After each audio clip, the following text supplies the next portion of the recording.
অথর্ববেদ সংহিতা প্রথম কাণ্ড প্রথম অনুবাদ প্রথম সূক্ত মেধা জননম। ঋষি অথর্বা, দেবতা বাচস্পতি, ছন্দ অনুষ্টু বৃহতি।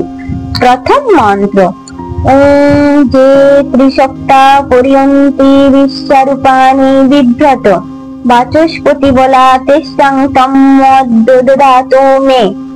বঙ্গানুবাদ যে লোকপ্রসিদ্ধ অনন্ত ঐশ্বর্যশালী ত্রিসপ্ত অশেষ রূপ পরিগ্রহ করে নিখিল বিশ্বের মঙ্গল সাধনে সর্বদা সর্বত্রভাবে পরিভ্রমণ করেছেন বেদ বিদ্যাধিষ্ঠাত্রী দেবতা হে বাচস্পতি, আপনি সেই ত্রিসপ্তের নিখিল দেব স্বরূপের আত্মশক্তি এক্ষণে আমার সম্বন্ধে বিধান করুন, যে প্রকারে আমি সেই শক্তি লাভ করিতে পারি সেই জ্ঞান আমাকে প্রদান করুন।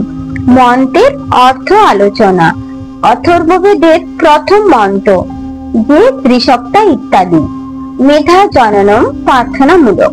কম মাত্রে মেধা, বুদ্ধি বা জ্ঞান প্রধান ও প্রথম প্রয়োজন। এই মন্ত্রে কর্মারম্ভের প্রথমেই তাই জ্ঞানাধিপতি দেবতা বাচস্পতির নিকট ভগবদত্তভূত শক্তি সামর্থ্যে প্রার্থনা করা হচ্ছে। বলা হচ্ছে, হে জ্ঞানাধিপতি দেব, ভগবানের সম্বন্ধযুক্ত শক্তি সামর্থ্য জ্ঞান আপনি আমাকে দান করুন। লক্ষ্য এই যে তদাত্ম শক্তি সম্পন্ন হলে শ্রেয় লাভে আর কোনোই বিঘ্ন ঘটবে না।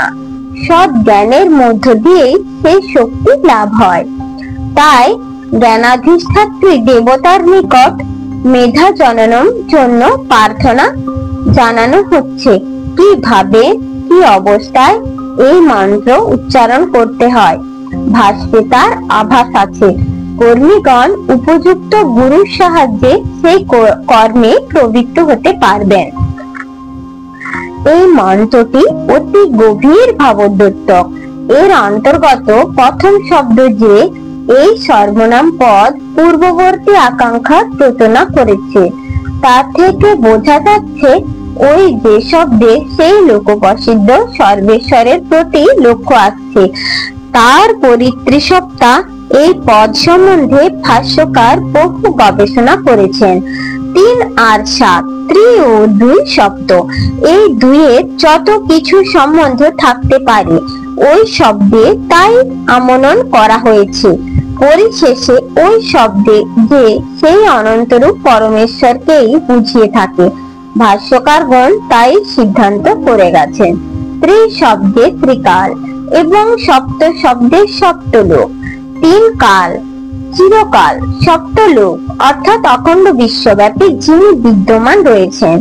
ওই দুটি শব্দের প্রয়োগে তাই বোঝা যায় সত্য রজস্তম 3 গুণকে বা 3 গুণের আধারকে ত্রিশব্দে বোঝাতে পারে। ব্রহ্মা, বিষ্ণু, মহেশ্বর ওই ত্রিশব্দে অভিব্যক্ত হন। সপ্ত শব্দে সপ্তর্ষি, সপ্ত গ্রহ, সপ্ত মরুতর্গ, সপ্ত লোক প্রভৃতি অর্থ এখানে ভাষ্যকার গ্রহণ করেছেন। ত্রিসপ্ত বলতে শেষে অনন্ত ভাব স্বীকৃত হয়েছে। ত্রিসপ্ত থেকে একবিংশ রূপ অর্থ গ্রহণ করা হয়। সেই অনুসারে পঞ্চমহাভূত, পঞ্চপ্রাণ, পঞ্চ জ্ঞানেন্দ্রিয়, পঞ্চ কর্মেন্দ্রিয় ও অন্তঃকরণ সমন্বিত দেহ বা দেহকে বুঝিয়ে থাকে। এইভাবে নানা অর্থের মধ্য দিয়ে শেষে ওই ত্রিসপ্তা শব্দে অনন্তরূপ পরমেশ্বরের প্রতি লক্ষ্য আসে। তারপর ক্রিয়াপদ পরিয়ন্তি, প্রতিদিন, প্রতি কল্পে, প্রতি শরীরে যথাবিধি পর্যাবর্তন করেছেন, অর্থাৎ জড় অজড় সকল পদার্থে সর্বদা বিদ্যমান রয়েছেন। এইভাবে ওই ক্রিয়াপদে প্রকাশ করেছে। শ্রী ভগবান যে সকলের মধ্যেই বিরাজমান থেকে ক্রিয়া করেছেন এখানে তাই বোঝা যায়।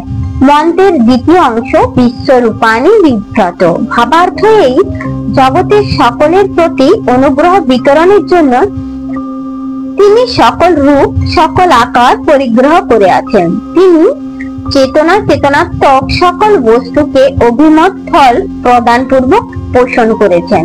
মন্ত্রের প্রার্থনা সেই যে তিনি ত্রিসত্তা, তিনি অর্ধ, তার আত্মশক্তি আমাকে প্রদান করুন। মন্ত্রে আছে তন্ন এবং বলা, ওই দুই শব্দের তদা বলানি সাধারণ অর্থ শরীরের বল। সেই ত্রিসত্তা আমাকে তাদের শরীরের বল দেন। বাক্যার্থ এমন হলেও তার ভাবার্থ এই যে তদাত্মভূত শক্তি যেন আমরা পাই। কিন্তু তদাত্মভূত শক্তি বলতে কি বোঝায়? এখানে ভগবানের স্বরূপ স্মরণ করতে হয়। বহু গোষ্ঠী শক্তি সমষ্টিতে তিনি সমষ্টিভূত শক্তি, তাই তাকে ত্রিসত্তা, অনন্ত নাম রূপধারী, অনন্ত শক্তি সম্পন্ন বলা হয়েছে। তার যে শক্তি, সেই শক্তি অবিমিশ্র সত্যভাবাপন্ন। যত কিছু দেব শক্তি সকলেই তার সেই শক্তির অন্তর্নিহিত। এখানে তাই বলা হয়েছে তদন্তগত দেব শক্তি সমূহ যেন আমি প্রাপ্ত হই। বাচস্পতি জ্ঞানদাতা দেব জ্ঞানের মধ্য দিয়ে সকল শক্তি, সদ্ভাবমূলক শক্তি প্রাপ্ত হওয়া যায়। তাই জ্ঞানাধিপতি দেবতাকে প্রথমে আহ্বান করা হয়েছে। জ্ঞানোদয়ের সঙ্গে সঙ্গে সদ্ভিত্তি, সদ্ভাবের সমাবেশে ভগবানের স্বরূপ শক্তি লাভ হয়। এখানকার প্রার্থনা, হে দেব, আমায় সেই জ্ঞান দাও যেন আমি সেই জগৎপতি জগন্নাথের স্বরূপ প্রাপ্ত হই। এই মন্ত্রের ভাষ্যে ভাষ্যকার দেবদত্ত বিষয়ে আলোচনা করেছেন। পূর্বপক্ষ ও উত্তরপক্ষ রূপে বাদ প্রতিবাদ সূত্রে ভাষ্যে দেব কর্তৃত্ব প্রতিপন্ন করা হয়েছে। ভিডিওটি সম্পূর্ণ দেখার জন্য ধন্যবাদ। যদি ভালো লেগে থাকে এবং এই ধরনের ভিডিও পেতে চ্যানেলটি লাইক এবং সাবস্ক্রাইব করবেন। ধন্যবাদ।